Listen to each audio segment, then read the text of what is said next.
Welcome to the first video on my channel. Hope you enjoy the content. Let's get started.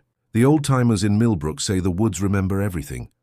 They remember the first settlers who carved their homes from the wilderness, the children who played among the birches until the sun set too low, the lovers who carved their initials into bark that never healed. They remember every secret whispered beneath their canopy, every lie told in their shadows, every sin committed where no human eye could witness. But most of all, they remember the blood. Sheriff Dutch Morganfield had heard the stories his entire life.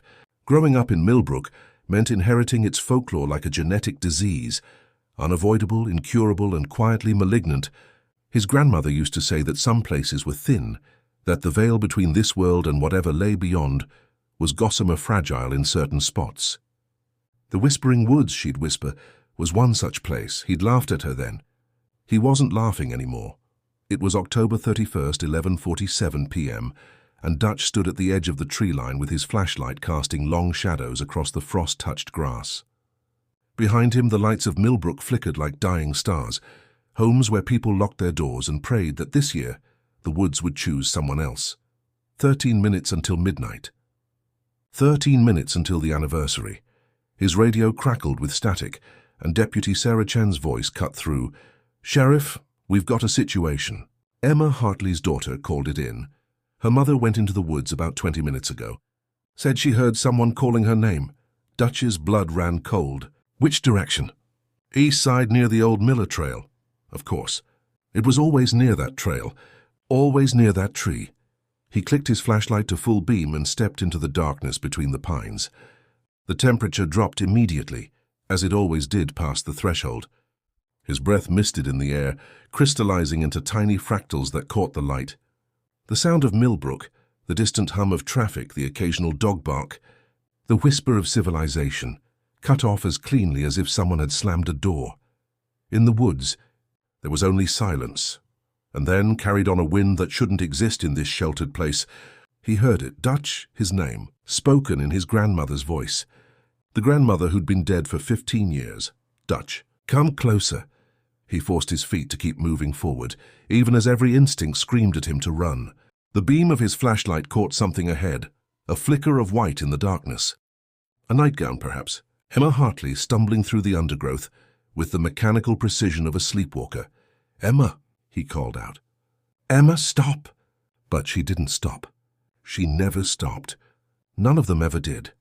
By the time he reached the ancient oak, the tree that had stood in this forest for 300 years, its trunk scarred with symbols no one could explain, its roots drinking deep from soil that smelled perpetually of rust and rot, Emma was already there.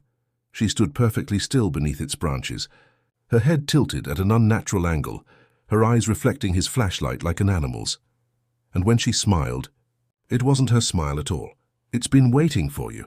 "Dutch," she said in a voice that echoed with harmonics that human vocal cords couldn't produce. "All this time it's been patient. But patience has limits." Then she fell, not collapsed, fell as if every string holding her upright had been cut simultaneously. She crumpled into the exact position he'd seen 12 times before. On her back, arms spread wide, head turned to the left, eyes open and empty, the 13th victim. Dutch dropped to his knees beside her, fingers pressed to her throat, knowing already what he'd find. No pulse, no breath, no explanation, but this time was different. This time, carved into the bark above her body, still bleeding sap that looked too red in his flashlight, were 3 words in letters 6 inches high. And in the darkness beyond his light, in the spaces between the trees where the moonlight couldn't reach, Dutch heard laughter. Not Emma's laughter, not his grandmother's, but something older, colder. Something that had been here long before the first human ever named these woods. Something that knew every name in Millbrook. Morning came to Millbrook the way it always did after an anniversary night. Grey, cold and unwelcome. Dutch hadn't slept. He'd stood vigil at the crime scene until the first forensics team arrived from the county seat at 4 a.m., then briefed them on what they'd find. Nothing. No footprints except Emma's and his own. No foreign DNA. No murder weapon because there was no murder wound. The autopsy would show cardiac arrest, just like the other 12. The coroner would use words like inexplicable and unprecedented, while carefully avoiding phrases like medically impossible. Dutch had stopped believing in medical possibility years ago. Dr. Sarah Chen found him in his office at 8 a.m., 3 cups of coffee already cooling on his desk, each one touched but not finished. She was younger than him by a decade, brought in from Seattle 2 years ago specifically because she hadn't grown up with the stories. The town council thought fresh eyes might see what generations of Millbrook natives had missed. They'd been wrong. "The Hartley family wants to see you," Sarah said, settling into the chair across from his desk. Dark circles shadowed her eyes, and he wondered if she'd slept any better than he had. "I told them you'd come by this afternoon." "What am I supposed to tell them, Sarah? That their mother walked into those woods because she heard a voice that shouldn't exist? That she died under a tree that's been killing people since before this town had a name? That there's not a damn thing I can do to catch whatever did this? You tell them we're investigating." Her voice was firm, but he heard the hairline fracture running through it. "You tell them we'll find answers, will we?" Dutch leaned back, the chair creaking under his weight. "In the 6 years you've been here, what have we found? What has anyone found? The FBI came in 98, spent 3 months combing every inch of those woods. Nothing. The State Police Task Force in 03, nothing. That paranormal investigation team in 09. Don't!" Sarah's expression darkened. "Don't talk about them." He didn't need to. Everyone in Millbrook remembered what happened to the lead investigator. How they'd found him at the base of the oak tree, having clawed his own eyes out, screaming about too many faces and voices in the roots. He'd been institutionalized. Last Dutch heard, he still screamed about the tree every October 31st, right at midnight. Sarah pulled out a manila folder, spreading photographs across his desk. "I went through the archives last night. All 13 victims, starting with Thomas Blackwood in 1891. Dutch picked up the first photo, a daguerreotype, the silver plate image showing a man in Victorian attire, laid out beneath a tree that looked disturbingly familiar, even in the primitive photograph. "You went back to the beginning." I went back further. She produced another set of papers. Town Historical Society has records from the founding in 1847. There are mentions of the hunger of the old oak and the annual choosing going back to the first winter. And Dutch, she leaned forward, her voice dropping, there are Native American oral histories that predate the European settlement. The Lenape called this place Wittakimsik, the Screaming Ground. Dutch studied the progression of photographs. Different people, different eras, different clothing, but the position was identical in every single image. Arms spread wide, head turned left, eyes open, as if they were all puppets arranged by the same hand. "Tell me about the victims," he said. "What's the connection?" Sarah had clearly prepared for this question. She moved the photos into groups. Thomas Blackwood, 1891, schoolteacher. Margaret Sullivan, 1896, homemaker. James Chen, no relation to me, 1903, railway worker. Different ages, occupations, social classes. The only thing they had in common was living in Millbrook. And dying under that tree. "And dying under that tree," she confirmed. "But there's something else. Look at the dates." Dutch had memorized the dates years ago, October 31st, every 5 years, like clockwork. 1891, 1896, 1903. Wait, that's not 5 years. That's 7 years between the first and second. 5 years between the second and third. 3 years between the third and fourth. Sarah traced the timeline. The interval is decreasing. By the time we get to the 1970s, it's happening every other year. The last 5, Emma makes it 6, have been annual. The implications settled over Dutch like a burial shroud. "It's accelerating. Something's changing," Sarah agreed. "The pattern is evolving. Or maybe," she hesitated, choosing her words carefully, "maybe it's getting stronger." Dutch stood, moving to the window overlooking Millbrook's main street. A normal small town on a normal morning. Mrs. Patterson opening her bakery, the postman starting his rounds, kids walking to school with backpacks and lunch boxes. You'd never know that 13 people had died impossibly under an oak tree that locals whispered about, but outsiders never quite believed. Emma Hartley was the town librarian, Dutch said quietly. 53 years old, widowed, 2 adult children. By all accounts, a rational woman who didn't believe in the stories. She told people the deaths were just coincidence, that there was a logical explanation. And then she heard her name. "And then she heard her name," Dutch repeated. "Sarah, what if the acceleration means something? What if whatever's in those woods isn't just hunting randomly anymore? What if it's building toward something? Before Sarah could answer, the door to his office burst open. Pastor Michael Reeves Saint stood in the doorway, his usually composed face flushed with anger or fear. Dutch couldn't tell which. "Sheriff, you need to come to the church now." "Pastor, I'm in the middle of... There's something you need to see." Something left on the altar. The three of them made the short walk to Millbrook Community Church in silence. The white-clapboard building had stood at the center of town since 1852, its steeple a landmark visible from every corner of Millbrook. Dutch had attended services here as a child, before he'd seen too much to maintain faith in any benevolent deity. Pastor Reeves led them through the sanctuary, their footsteps echoing on hardwood floors. Autumn sunlight filtered through stained glass windows, casting colored shadows across empty pews. At the altar, beneath a simple wooden cross, sat a bundle wrapped in cloth. "I found it this morning when I came to prepare for today's service," Reeves explained. "I haven't touched it." "I thought." "After last night," Dutch pulled on latex gloves and carefully unwrapped the cloth. Inside were 13 objects arranged in a circle. A schoolteacher's reading glasses, a woman's wedding ring, a railway worker's pocket watch, and 10 other personal items, each one corresponding to a victim. In the center of the circle sat a piece of bark torn from an oak tree, carved with a list of names. All 13 victims were listed, and beneath them, carved more deeply into the wood, was a 14th name. Michael Rita Pastor's face went white. That's my name."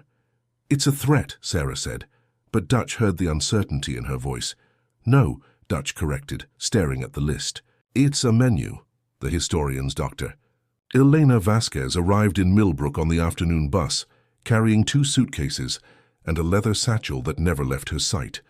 Dutch had called her 3 days after finding the altar arrangement, after exhausting every local resource and coming up empty. Elena was a professor of folklore and mythology at Cornell, specializing in what she called consensus haunts, places where local belief became so powerful it manifested as measurable phenomena. She was also the only academic who'd responded to his email, without dismissing him as a crackpot. They met at the Millbrook Diner, a chrome and vinyl establishment that had changed names 4 times but still served the same coffee and pie since 1955. Elena ordered black coffee and got straight to business. "Tell me about the tree," she said, pulling a recording device from her satchel. Dutch had prepared for this conversation, but starting was harder than he'd anticipated. "It's an oak, white oak specifically. The Forestry Service estimates it's between 350 and 400 years old. It stands in a clearing about 2 miles into the woods on the east side of town." "Describe the clearing." "About 40 feet in diameter. The tree is dead center. Nothing else grows there. No grass, no smaller plants. The soil is..." He paused, remembering the feel of it beneath his boots. "Wrong, it's dark, almost black, and it smells like rust." "Iron in the soil," Elena murmured, making notes. "Common in places of old violence. Continue." "The bark has marks carved into it. Not initials or graffiti, symbols. Geometric patterns that don't match any language or writing system we've been able to identify. They're old, eroded, but they've been refreshed over the years. New carvings appear every time someone dies." Elena looked up sharply. "New carvings? Appearing how? That's the question, isn't it?" Dutch took a drink of his coffee, buying time to organize his thoughts. The forensics team set up cameras after the 10th victim, back in 2015. Motion-activated night vision, the works. They caught Emma Hartley's death on film. And? She walked into frame at 11:52 p.m., stood under the tree. At midnight exactly, she collapsed. The cameras recorded the whole thing. But, Dutch met her eyes, but they didn't record anything else. No other person, no animal, no movement except Emma's. And yet, when we examined the tree the next morning, there were fresh carvings. Deep carvings like they'd been there for years. The cameras recorded nothing touching that tree. Eleanor was quiet for a long moment. "I need to see the footage." "I can arrange that. But first I need to know, what are we dealing with here? In all your research, have you ever encountered anything like this?" She closed her eyes and Dutch saw a flicker of something across her face. Memory or maybe fear. "There's a place in Romania called the Hoia Baciu Forest. Locals call it the Bermuda Triangle of Transylvania. People disappear, electronics malfunction, Photographs come out warped. But it's random, chaotic. What you're describing is different. How? It has a pattern, rules, and that's infinitely more dangerous. Eleanor leaned forward. Random malevolence is destructive but containable. Organized malevolence. That suggests intelligence, purpose. You think something intelligent is doing this? I think something that was once human has been doing this for a very long time. She pulled out an old book from her satchel, its leather cover worn smooth with age.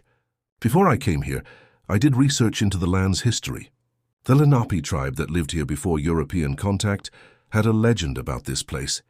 They said a shaman named Wutakimsi made a bargain with something they called the Below Walkers, entities that existed in the spaces beneath the visible world. What kind of bargain? The usual kind, power in exchange for sacrifice. The tribe would give the Below Walkers one life every few years, and in return, the Below Walkers would ensure good hunts, mild winters, protection from enemies. Elena turned pages covered in dense academic text and hand-drawn illustrations. But Wutakimsi got greedy. He started taking offerings for himself, cutting the Below Walkers out of the arrangement. As punishment, they bound him to the place of sacrifice, the oak tree, and cursed him to continue the offerings forever. But now, as the collector instead of the intermediary, you're saying the tree is possessed by a Native American shaman. I'm saying that's what the legend claims. Whether it's literally true or metaphorically true doesn't matter. What matters is that something has been bound to that location for at least 300 years, probably longer. And it's been feeding regularly ever since.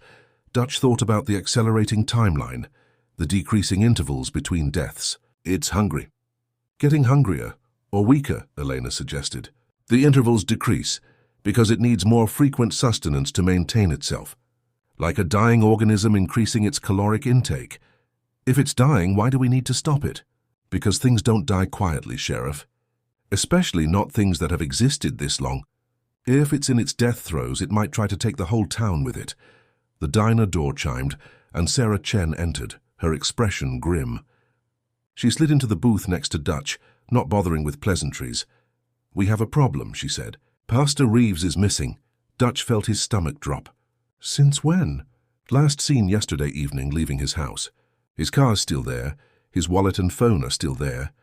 But his back door was found open this morning, and there are footprints leading into the woods. Footprints? Elena asked. Leading in but not out? Sarah nodded. Just like all the others. He went in and he didn't come out. But it's not October 31st, Dutch protested. The pattern is breaking, Elena interrupted, her face grave. Or evolving.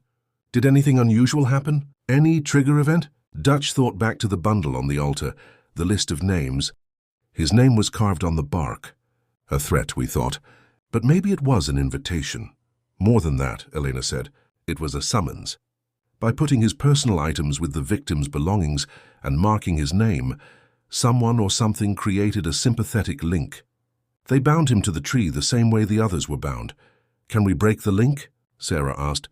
Only by satisfying the debt or destroying the anchor. Elena looked between them.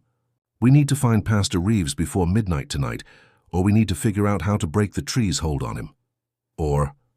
Dutch knew there was an or we lose him the same way we lost Emma Hartley and all the others, except this time the pattern has changed. If it can take him outside the traditional date, it can take anyone. The rules that have governed this entity for over a century are dissolving. Then we go into the woods, Dutch said, standing. Right now, Sheriff. Sarah grabbed his arm. Every search party that's gone in after dark has lost at least one member. Every single one. The Moretti brothers in '93, that FBI agent in '98, 3 of the state troopers in '03. We wait for daylight. We don't have daylight, Dutch interrupted. If the pattern is breaking, we can't predict what will happen. For all we know, Reeves only has hours, not days. Eleanor was already packing her satchel. I'm coming with you. If there's a ritual component, if there's something to interrupt or counteract, I need to be there. This isn't an academic exercise, Doctor. People die in those woods. People die under the oak tree, Sheriff. But they walk there first, which means there's a path. A process. And if there's a process, we can interrupt it. She met his eyes with steady determination. I've spent my entire career studying places like this. I know the signs, the patterns. You need me. Dutch looked to Sarah, who shrugged. She's not wrong. And we need every advantage we can get. Fine. Dutch checked his watch. 2:37 p.m. We gear up and leave in 15 minutes. Sarah, call in whatever deputies we have available. Get flashlights, radios, rope, standard search and rescue protocol. And someone inform the Reeves family that we're actively looking for him. What should I tell them? Sarah asked. Dutch thought about the names carved in bark, about voices in the darkness calling people home, about a hunger that had been satisfied for over a century, but was now demanding more. Tell them we're doing everything we can, he said. Can't pray that's enough. Into the woods, they assembled at the East Trailhead at 3 p.m. Dutch, Sarah, Elena, and 3 deputies, Marcus Webb, Jennifer Cho, and Thomas Tommy Bradford. 6 people armed with flashlights, flares, GPS units, and a naive hope that modern technology could triumph over ancient malevolence. The woods accepted them like a mouth accepts food. Dutch had been in these woods hundreds of times over his 30 years of living in Millbrook. He knew the trails, the landmarks, the places where teenagers snuck off to drink and make out. But as they passed the tree line, that familiarity evaporated. The path ahead looked subtly wrong, the spacing of trees slightly off, the slope of the land not quite matching his memory. Stay close, he ordered, noting how his voice seemed to be absorbed by the surrounding pines rather than echoing through them. Marcus, you're on point. Jennifer, rear guard. Sarah and Tommy, middle. Dr. Vasquez, stay with me. They moved in a loose column following the trail toward the oak, except the trail was playing tricks on them. Fallen logs appeared, where Dutch remembered clear paths. Streams burbled where there should have been dry ground. The compass in his hand spun lazily, unable to fix on magnetic north. It's disorienting us, Eleanor murmured beside him, her own compass just as confused. Classic defensive behavior. The space itself doesn't want us reaching the tree. Can it do that? Physically alter the terrain? It's not altering anything. It's altering our perception. She pulled out a small vial of what looked like ash or powder. Here, put a pinch under your tongue. Dutch eyed the substance skeptically. What is it? Salt, sage, and ground rowan berry. Old folk remedy for glamours. Illusions meant to lead travelers astray. It won't eliminate the effect, but it might dampen it.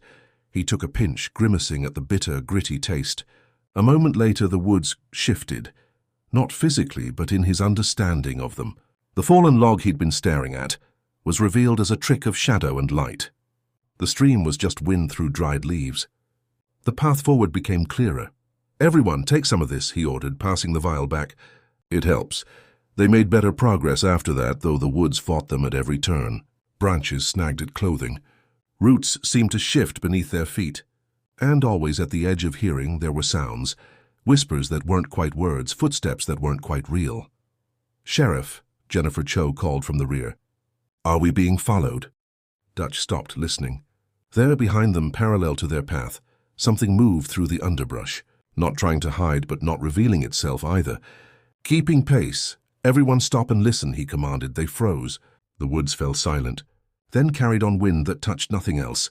Jennifer Cho. The deputy's face went white. That's my grandmother's voice. She died 3 years ago. Don't listen to it, Elena said sharply. Don't respond. It's using familiar voices to unsettle you, to make you vulnerable. Marcus Webb. Another voice, different this time. Younger, female. Marcus, wait for me. That's Marcus's voice cracked. That's my sister. She drowned in Lake Michigan when we were kids. It's reading you, Elena explained, her tone urgent but calm. Accessing your memories, your griefs. Using them as weapons. Don't engage. Don't acknowledge. Just keep moving. They pushed forward, faster now, while the woods filled with voices calling their names. Dead relatives, lost friends, old lovers, a chorus of personal ghosts. Tommy broke first, veering off the path toward a voice promising forgiveness for sins Dutch hadn't known he'd committed. Sarah and Marcus hauled him back, physically restraining him until the moment passed and sense returned to his eyes. How much further? Sarah asked, her own composure starting to crack. Dutch checked his GPS, though he trusted it less with each passing minute. Maybe half a mile. But at this rate, he stopped. Ahead, the trees opened into the clearing. But it was too soon. They'd only been walking for 30 minutes, and the journey should have taken an hour at least. Either they'd moved faster than he thought, or the woods had decided to let them reach their destination. Neither option was comforting. There, Eleanor said, pointing to the center of the clearing. The oak stood exactly as Dutch remembered. Massive, ancient, impossibly vital despite having no leaves on its branches. Its bark was nearly black, carved with symbols that seemed to shift when viewed from different angles. The clearing around it was bare earth, that wrong dark soil that smelled of old blood and older secrets. And beneath it, slumped against the trunk, was Pastor Michael Reeves. Michael! Dutch started forward, but Eleanor grabbed his arm. Wait, look at him carefully. Dutch did. Reeves sat with his back to the tree, head bowed, hands in his lap. At first glance he appeared to be sleeping or unconscious. But as Dutch's eyes adjusted, he saw the problem. Reeves wasn't breathing. His chest didn't rise and fall. His skin had the waxy pallor of the dead. Is he... Sarah couldn't finish the question. I don't know, Dutch admitted. Marcus, Jennifer, cover us. Sarah, Tommy, come with me. Doctor, stay here and... I'm coming, Eleanor interrupted. If there's a ritual in progress, I need to see it. They approached cautiously, weapons drawn, though Dutch didn't know what good guns would do against whatever had done this. As they got closer, he could see that Reeves's eyes were open, staring at nothing. Or at everything. It was impossible to tell, Pastor Reeves, Dutch said, kneeling beside the man. Can you hear me? No response. But up close, Dutch could see something he'd missed from a distance. Reeves's lips were moving, forming words without sound. He's speaking, Sarah observed. But no sound is coming out. Elena leaned in close, watching Reeves's lips carefully. Her expression darkened. He's not speaking English. I think it's Unami, the Lenape language, but he doesn't speak Lenape. No one in town does. He does now. Elena pulled out her phone, filming Reeves's silent recitation. Or something is speaking through him. We need to break the connection before it completes whatever it's doing. How? Dutch asked. Elena studied the tree, the symbols carved into its bark, the way Reeves sat positioned against it. The tree is a conduit. It channels whatever power exists here, focusing it. Reeves is completing a circuit. His body is conducting energy from the tree into the ground and vice versa. To break the connection, we need to physically move him away from contact with the bark. That's it? Just pull him away? If it were that simple, the victims could have saved themselves. There's always a catch. Eleanor walked around the tree, examining it from all angles. There, see that symbol above his head? That's a binding rune. As long as his body is in contact with the tree at that point, he can't be moved. We need to break the rune first. Sarah pulled out her service knife. I'll cut it out. No. Eleanor's shout stopped her mid-reach. Cutting the rune could trigger a defensive response. We need to counter it, not destroy it. Then what do? Eleanor dug through her satchel, pulling out chalk and a small book filled with hand-drawn symbols. I draw a negation rune next to it. Fire to counter ice, light to counter dark. Basic thematic opposition. You're sure this will work? Dutch asked. I'm not sure of anything, Sheriff, but it's better than doing nothing. She approached the tree carefully, as if expecting it to lash out. When nothing happened, she began drawing on the bark with steady, practiced strokes. The chalk left white marks that seemed to glow faintly in the afternoon light, filtering through the branches overhead. There, she said finally, completing the symbol. Now we should be able to, the tree screamed, not metaphorically. The oak itself released a sound, a shriek of rage and pain that was simultaneously wood-groaning and something disturbingly human. The ground beneath them shuddered. Roots burst from the soil, writhing like snakes, reaching for them with blind hunger. Move!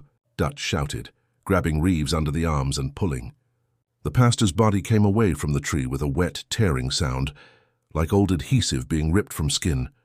As soon as contact broke, Reeves gasped, his chest heaving with sudden breath. But the tree wasn't finished. The roots wrapped around Dutch's ankles, dragging him toward the trunk. Sarah grabbed him, Tommy grabbed her, and suddenly they were in a horrific tug-of-war with a force that had no intention of losing. Eleanor chanted in a language Dutch didn't know, throwing powder from her satchel at the roots. Where the powder touched, the roots released small puffs of acrid smoke and retreated slightly. Marcus! Jennifer, we need cover fire! Sarah screamed. The deputies fired at the base of the tree, though Dutch doubted bullets would do much good. But the noise, the violence of the impacts, seemed to give the entity pause. The roots loosened slightly, and they scrambled backward, dragging Reeves with them. They made it to the edge of the clearing before the tree's screaming changed pitch. Lower now, resonant, like a voice forming words from wood and wind. Mine. You are all mine. Run, Elena commanded. Don't look back, don't stop, just run. They ran. The woods came alive around them. Branches reached like arms. Roots rose to trip them. The path ahead seemed to fold in on itself, distances stretching impossible. But they kept moving, half carrying Reeves W. Hiled behind them, the voice followed. Mine. Cannot escape. Mindus Dutch didn't know how long they ran. Time felt broken, each second stretching into minutes, hours compressing into moments. But eventually, impossibly, they burst from the tree line into the parking lot where they'd left their vehicles. The late afternoon sun felt like a benediction after the darkness of the woods. They collapsed onto the pavement, gasping while Reeves lay among them, coughing up dark fluid that stained the asphalt. Is everyone? Dutch managed between breaths. That's accounted for. We're all here, Sarah confirmed, doing a quick head count. Bruised, terrified, but all here. Elena was staring back at the woods, her expression haunted. We interrupted something. A ritual, a transformation. I don't know what exactly, but it wasn't complete. Which means it's going to try again, Dutch finished. And it's going to be angry. Reeves grabbed Dutch's arm with surprising strength, his eyes wild and unfocused.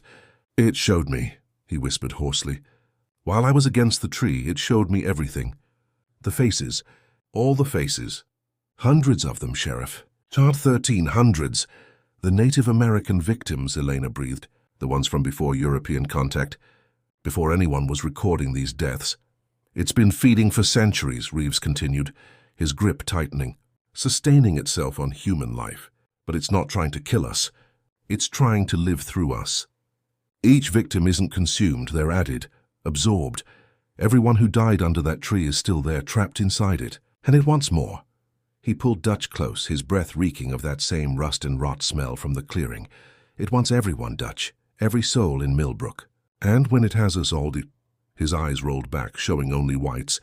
It can finally walk again. Then Pastor Reeves passed out, leaving them with a truth worse than any nightmare. The tree wasn't killing them, it was recruiting them.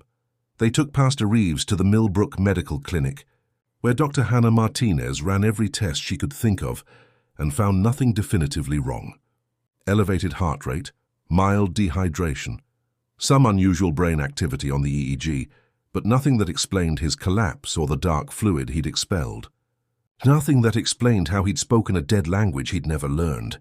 Keep him under observation, Dutch ordered, and don't let him leave. Not until we know what we're dealing with. Back at the sheriff's station, Elena spread her research across every available surface, old documents, photographs, hand-drawn maps, academic papers written in languages Dutch couldn't read. Sarah brought coffee that no one drank, and sandwiches that no one ate. They'd been at it for 4 hours, and dawn was still 2 hours away. Talk to me about the absorption process, Dutch said. If the victims aren't being killed, if they're being integrated, what does that mean?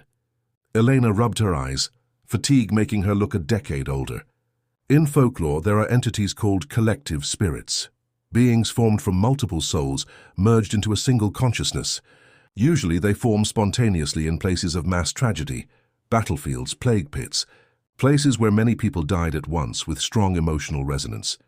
But this is different, Sarah interjected. This is deliberate, methodical. Exactly. What we're dealing with isn't a spontaneous formation, it's a constructed entity. Something or someone is actively gathering souls, binding them together, building towards something. Dutch thought about the shaman in Elena's legend, Utakimsi. You said he was bound to the tree as punishment. But what if that wasn't entirely true? What if he wasn't bound against his will? What if he orchestrated his own imprisonment? Eleanor's head snapped up. Go on, think about it. He was a shaman, a spiritual leader with access to power and knowledge most people didn't have. He made a bargain with the below walkers, then tried to cheat them. When they caught him, they thought they were cursing him. But what if he'd anticipated that? What if he'd set it up so that being bound to the tree would actually give him exactly what he wanted? Immortality, Sarah whispered. By absorbing others into himself, he achieves a kind of immortal existence. Not just immortality, Eleanor added, excitement creeping into her exhausted voice. Power. Each soul he absorbs adds to his strength, his knowledge, his ability to influence the world.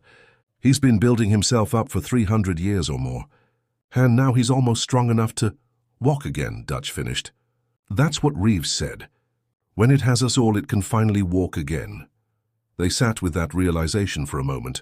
Outside, Millbrook slept on, unaware that something ancient and hungry was assembling itself piece by piece from their neighbors' stolen lives. How do we stop it? Sarah finally asked. We can't kill what's already dead, Elena said, but we maul empty, all with keys still in the ignitions. The eastern woods glowed with the lights of what looked like half the town walking steadily into their depths. Men, women, children, entire families moving as if in a dream toward something that waited among the trees. Dutch's phone buzzed. A text from Sarah, just 2 words. Help us. Then her location, the sheriff's station. Still outside the woods, still fighting. Dutch got in his patrol car, smashed through the blockade of empty vehicles, and drove toward what might be his last chance to save anything in this cursed town. Behind him, Pastor Reeves stood in the clinic doorway, watching with eyes that reflected too much light. Run, Sheriff, he said to the empty air. It makes the hunt so much more interesting. The last stand, the sheriff's station, was under siege, not by an army but by something worse, by neighbors. Dutch arrived to find the building surrounded by 200 Millbrook residents, all standing perfectly still, all facing the front entrance with blank, expectant expressions. They weren't attacking, weren't trying to break down the doors. They were simply waiting. Dutch recognized faces in the crowd. Mayor Thomas Brennan, who'd given him his sheriff's badge. Lisa Chen, Sarah's younger sister. Tommy Bradford's husband. Mrs. Patterson from the bakery. All of them present but absent. Their consciousnesses subordinated to something that wore them like masks. He drove through the crowd. They parted for him with disturbing coordination and made it to the reinforced garage entrance at the rear of the building. Sarah let him in, barricading the door behind him the moment he was through. Status, Dutch demanded. 23 people inside, deputies, administrators, civilians who got here before the calling started. Sarah looked haggard, her usually composed demeanor cracked. Eleanor's in your office working on the translation. Marcus and Jennifer are on the roof, trying to get radio contact with anyone outside Millbrook. Tommy's securing the weapons locker. Communications. Dead. Phones, radios, internet, everything's down. It's like the entire town is isolated. Not isolated, Dutch corrected. Quarantined. Whatever's happening, it's focused on Millbrook specifically. Eleanor was right. This is the culmination of centuries of preparation. They moved through the station to Dutch's office, where Eleanor had covered every surface with her research. She looked up as they entered, her eyes red from exhaustion and something else, maybe fear. Maybe recognition of how badly they'd underestimated the threat. I've been going through historical records, she said without preamble. Maps, property surveys, geological reports. And I found something. The clearing where the oak stands? It's not just any location. It's the exact center of Millbrook, equidistant from every border of the town limits. Dutch studied the map she'd marked up. She was right. The tree sat at the absolute center of a perfect circle, with Millbrook's boundaries forming the circumference. So the town was built around the tree, Sarah said. That can't be a coincidence. Oh, and it's not. Elena pulled out older maps, these hand-drawn and yellowed with age. The original settlement was here 2 miles north, but in 1847, the founders relocated to the current location. The official reason was better access to the river. But look at this. She showed them a journal entry from Nathaniel Weaver, one of Millbrook's founders. The land calls to us. We sleep and dream of roots, of joining, of purpose. Elder Hawthorne says the dreams are a blessing, that we're meant to build here, to grow here. Some opposed speak of ill omens and native warnings. But the vote was cast. We move at month's end. I feel nothing but certainty. This is our destiny. They were already influenced, Dutch realized. Even before the town was founded, the entity was calling to them. It chose its location carefully, set its trap generations in advance, and every person who's lived here since has been drinking water filtered through soil connected to the tree's root system, Elena added. Breathing air that passes through its branches. The entity has had time to establish a connection with every resident, building a network of influence that it can activate whenever it's ready. Which is right now, Sarah said grimly. So how do we break the connection? We can't, not for everyone. Elena's expression was anguished. The only way to break an individual's connection would be to physically remove them from Millbrook, from the tree's area of influence. But with communications down and roads most likely blocked by the influenced population, we're trapped here with it, Dutch finished. An explosion rocked the building, not a real explosion, but a psychic one. Dutch felt it inside his skull, a pressure wave of malevolent will. Through the windows, they saw the crowd surging forward, no longer waiting patiently, but advancing with coordinated determina. Huisjen, they're coming in, Marcus's voice crackled over the internal intercom. Sheriff, they're coming in on all sides. Gas masks, Dutch ordered. Everyone gas up. Elena, do you have any of that powder you used in the woods? Some. Not enough for an entire crowd. It doesn't need to stop them. It just needs to give them pause. Sarah, get Elena to the roof. Marcus, Jennifer, keep the high ground. Everyone else converge on the front entrance. Non-lethal force only. These are our neighbors, our friends. We're trying to save them, not kill them. Sheriff, Tommy called from down the hall, you need to see this. Dutch found him at a side window overlooking the parking lot. What he saw made his blood run cold. The children. Millbrook Elementary School had let out its students, all 200 of them, and they were walking in perfect formation toward the station. Not running, not playing. Walking with the mechanical precision of soldiers on a parade ground. Behind them, their teachers followed, equally entranced. We can't fight children, Tommy said. Sheriff, we can't. I know. Dutch's mind raced through options, each one worse than the last. We hold the building as long as we can. But if they breach the doors, we retreat to the roof. Maybe we can flag down a news helicopter, signal someone from outside. And if no one comes? Dutch didn't answer. He couldn't. The crowd hit the building like a wave. Windows shattered. Doors buckled.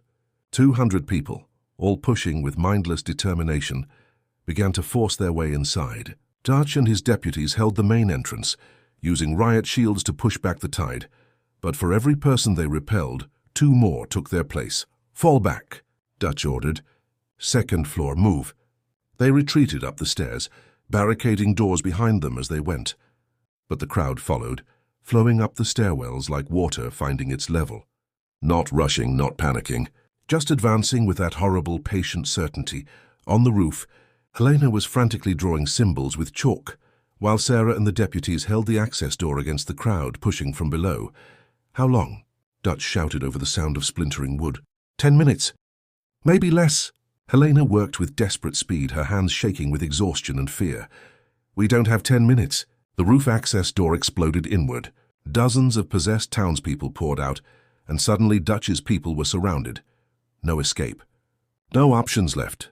Pastor Reeves emerged from the crowd, still wearing that terrible smile. It's over, Sheriff, he said. Accept it, join us. Or watch everyone you care about be absorbed while you remain alone. Dutch looked at his deputies, at Elena, at the people he'd sworn to protect.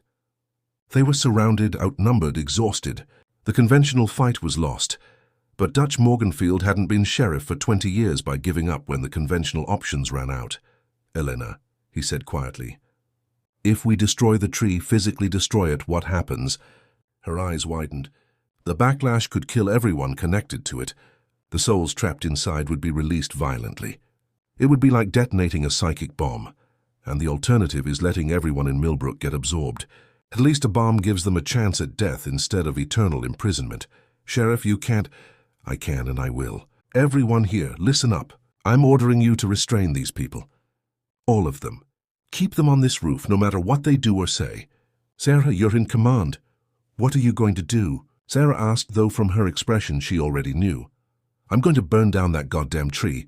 Dutch made it to the garage before the possessed townspeople realized what he was doing. He loaded the patrol car with everything he could find that might help. Road flares, gasoline cans from the backup generator, a fire axe, and, in a moment of desperate inspiration, the entire contents of the station's evidence locker for the arson cases from the past 5 years. If he was going to burn down a tree with supernatural properties, he'd need more than regular fire. The drive to the eastern trailhead was surreal. The streets of Millbrook were empty now, everyone either at the sheriff's station or already in the woods. Storefronts stood open and abandoned. Cars sat idling in the middle of the road, drivers long gone. It was like someone had raptured half the population, and the other half was desperately trying to follow. Dutch drove past it all, his mind singular in focus. The tree had to burn. He parked at the trailhead and loaded himself down with supplies. The woods ahead were unnaturally quiet. No birds, no insects, not even wind. Just a waiting silence that pressed against his eardrums. Dutch Morganfield, his grandmother's voice. Floating from between the trees. Dutch, don't do this. He ignored it and walked forward. The trail that had been confusing and disorienting before was now clear and straight. The entity wanted him to reach the tree. It was confident enough to let him come because it believed it had already won. That confidence might be its downfall. The clearing appeared ahead, and Dutch stopped at its edge. The oak stood in the center, and beneath it were hundreds of people. The townspeople who'd walked into the woods stood in concentric circles around the trunk, all holding hands, all swaying slightly to a rhythm only they could hear. Their mouths moved in silent unison, speaking that ancient language Elena had identified. At the base of the trunk sat the newest additions: Mayor Brennan, Lisa Chen, Mrs. Patterson, and dozens of others. They were being absorbed. Dutch could see it happening, their skin taking on a bark-like texture, their features blurring, roots beginning to emerge from the soil to wind around their legs. He had minutes, if that. Dutch circled the clearing, keeping to the trees, until he'd made a complete circuit. Then he began his work. Road flares first, ignited and tossed into the underbrush at strategic intervals. The dry autumn vegetation caught immediately, flames spreading in a growing ring around the clearing. The swaying stopped. Hundreds of heads turned toward him in perfect synchronization.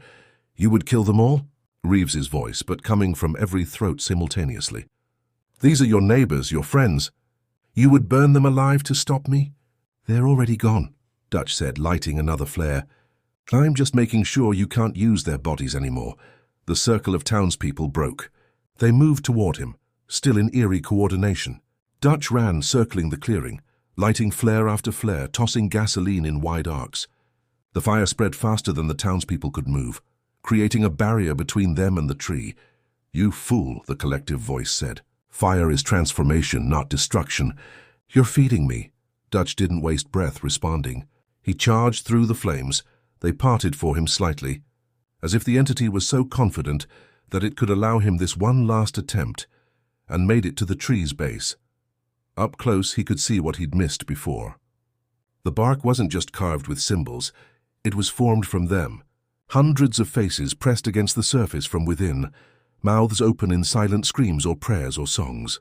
He recognized some, the 13 official victims, but there were so many more. Centuries of victims all trapped in the wood. Do you see now? Reeves stood beside him, having moved through the fire with impossible speed. This is preservation. This is immortality. Every soul here lives on, part of a glorious whole, and you could join them. "Just put down the axe, Dutch. Touch the tree. Accept its gift." Dutch looked at the faces in the bark, at the people currently being absorbed, at the flames licking closer as the circle tightened. "I'm sorry," he whispered to the faces. "I'm so sorry." Then he swung the axe. The blade bit deep into the trunk and the tree screamed. Every person in the clearing screamed with it, a chorus of agony that shattered the windows in Dutch's patrol car 50 yards away. Dark sap poured from the wound, thick and reeking of decay. Dutch swung again, and again, and again. Each blow released more voices, centuries of trapped souls suddenly given an opening. They rushed out like a psychic wind, and Dutch felt them pass through him. Confusion, rage, terror, relief. The weight of 300 years of suffering concentrated into a few moments of liberation. Reeves attacked him, no longer speaking but simply trying to stop the axe by any means. They grappled in the firelight, Dutch fighting to keep his grip on the weapon. The mayor joined in, then others. But they moved sluggishly now, their coordination breaking down as the tree's control weakened. Dutch broke free and struck the trunk with all his remaining strength. The axe went deep, hitting something inside, not wood but something that felt like bone, or crystallized souls, or the physical manifestation of ancient malevolence. The tree split, not a clean split, a rupture as if the oak had been holding something under pressure for too long. The trunk tore open, releasing a wave of force that threw everyone in the clearing backward. Dutch hit the ground hard, the air knocked from his lungs. When he could breathe again, he looked up. The faces in the bark were dissolving, the features smoothing into unmarked wood. The people who'd been mid-absorption were lying on the ground, gasping, their bodies returning to normal. And the townspeople in the circle. They were collapsing one by one, unconscious but breathing, alive. The tree's branches began to crack. One fell, then another. Then the entire canopy came down in a rain of dead wood. The trunk itself was crumbling. 300 years of unnatural preservation giving way all at once. Within minutes, what had been an ancient oak was just a pile. Something rose, a figure, tall, gaunt, wearing skins and carrying a staff carved with the same symbols that had marked the tree. Its face was a skull covered in leather-thin skin, and its eyes were empty voids that nonetheless saw everything. Takimsi. The shaman stood among the ruins of his prison, taking a breath of air for the first time in centuries. When he spoke, his voice was the sound of wind through dead trees. Free. After so long, free. Dutch struggled to his feet, raising the axe. It's over. The tree's destroyed. Your power is... Takimsi laughed, and the sound was terrible. The tree was my prison, fool. You freed me. Now I can spread without limits. Now I can walk from town to town, forest to forest, claiming souls directly. You thought you were saving your people? You've doomed the world. The shaman raised his staff and the ground beneath Dutch's feet began to crack. Roots burst upward, not from the destroyed oak but from Wutakimsi himself. The entity was spreading, claiming territory with terrifying speed. Your sacrifice was beautiful, Wutakimsi said, moving toward Dutch. So earnest, so noble, but ultimately futile. Now join me, Dutch Morganfield. Become the first soul freely given to my new empire. The roots wrapped around Dutch's legs, pulling him down. He struggled, but they were too strong, too many. Wutakimsi loomed over him, reaching out with fingers like twigs. Then the sun rose, not metaphorically, the actual sun, breaking over the horizon in a blaze of October light. And where that light touched Wutakimsi, the shaman's form began to smoke. No, the entity hissed. No, the timing is wrong. I need darkness, You need to be bound to a place, Elena's voice called across the clearing. She stood at the edge of the fire circle, Sarah and the deputies with her. In her hands was a book, and she was reading from it in the same language Wutakimsi spoke. The shaman turned toward her, staff raised. But before he could act, the townspeople, now awake and aware, began to stand. Hundreds of them surrounding the clearing, all holding hands again. But this time it was their choice. What are you doing? Wutakimsi demanded. Reversing the ritual, Elena said. You bound yourself to the tree to achieve immortality. Now we're binding you to the earth itself. Not to feed on souls, but to nourish them. To give back what you've taken. The circles of townspeople began to chant, following Elena's lead. Dutch didn't understand the words, but he felt their power. Felt the earth responding, accepting, claiming. Takimsi tried to flee, but his roots had spread too far. He was connected to the ground he'd claimed, and now that ground was claiming him back. The shaman's form began to dissolve, not into dust like the tree, but into the soil itself. Screaming, raging, Wutakimsi sank into the earth. You cannot imprison me. I am eternal. I am. The ground closed over him, leaving only silence. And then where the ancient oak had stood, something new began to grow. A sapling, green and vital, its leaves catching the sunrise. Not an oak this time, but a rowan tree. The tree of protection in old folklore. Elena lowered the book, exhausted but triumphant. It's done. He's bound beneath the earth until the roots of that rowan tree spread across the entire clearing. Could take decades, maybe centuries, but he's contained. Dutch extracted himself from the dissolving roots and limped over to where his people stood. Everyone alive? Sarah did a quick count. Everyone. Shaken, confused about what happened, but alive. Reeves. Already asking about his next sermon, Jennifer reported. I think whatever was controlling him is completely gone. Dutch looked around at his town, his traumatized, exhausted, miraculously alive town, and felt something he hadn't felt in years. Hope. All right, he said. Let's go home. Millbrook was healing, but slowly. The town council had called in trauma counselors from 3 counties. The CDC had investigated the mass psychogenic illness, their official explanation for what happened. The FBI had opened a case file that would go nowhere, But Dutch knew the truth. And he knew it wasn't over. The rowan tree grew impossibly fast, as if it were racing against time. Its roots spread 6 inches per day, carpeting the clearing with a web of protection. But Elena's research suggested it would take at least 5 years to fully contain Wittakimsey. 5 years during which the shaman would be testing his bonds, looking for weaknesses. 5 years of standing watch over a prison that might not hold. "Sheriff?" Sarah entered his office looking concerned. "We've got reports. Other towns, all within a 100-mile radius. People walking into their local forests, disappearing. The pattern is spreading," Dutch finished grimly. Wittakimsey said he'd been planning this for centuries. What if the Millbrook tree wasn't his only anchor point? What if there are others? Elena burst into the office, her laptop open. "I've been researching. There are 17 other towns in a 5-state area with similar legends. Hungry forests, annual disappearances, trees with carved symbols. Dutch Millbrook wasn't unique, it was the prototype. And now that we've disrupted it, the others are activating," Sarah breathed. Dutch looked at the map Elena displayed, at the 17 red dots marking locations of potential threats. 17 Millbrooks all beginning to awaken. "Then we have work to do," he said. "Contact every sheriff, every law enforcement agency in those areas. Share what we learned here, and get me a mobile team. We're going on the road." "To do what?" Sarah asked. Dutch picked up the fire axe, still stained with sap from the ancient oak. "To burn some trees." The network they discovered the horrifying truth in a town called Whisper Hollow, Vermont. The trees weren't separate entities. They were connected. A fungal network spanning thousands of miles, linking every hungry forest into a single, vast consciousness. Wittakimsey hadn't been one shaman. He'd been 17, all performing the same ritual on the same night, 300 years ago. And now, with Millbrook's anchor weakened, the other 16 were compensating, growing stronger. "If we destroy one tree, the network adapts," Elena explained, "surrounded by research that filled an entire motel room.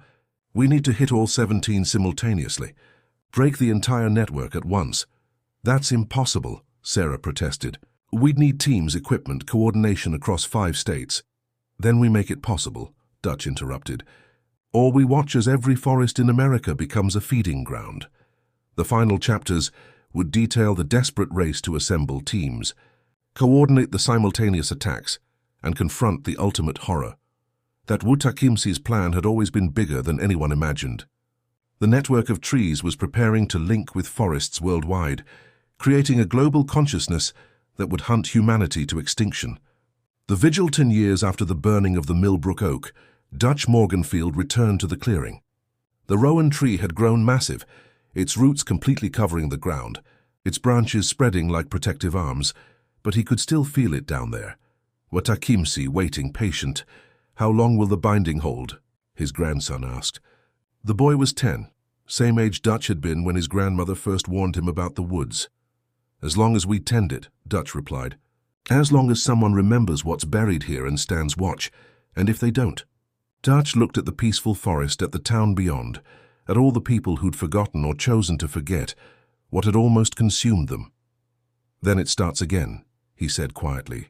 "Evil doesn't die, boy. It just waits. And it's very, very patient." They stood together in the clearing as the sun set, 2 guardians maintaining a vigil that would need to last centuries. Because in the darkness beneath the earth, something ancient stirred in its sleep and dreamed of the day the roots would finally rot and release it once more.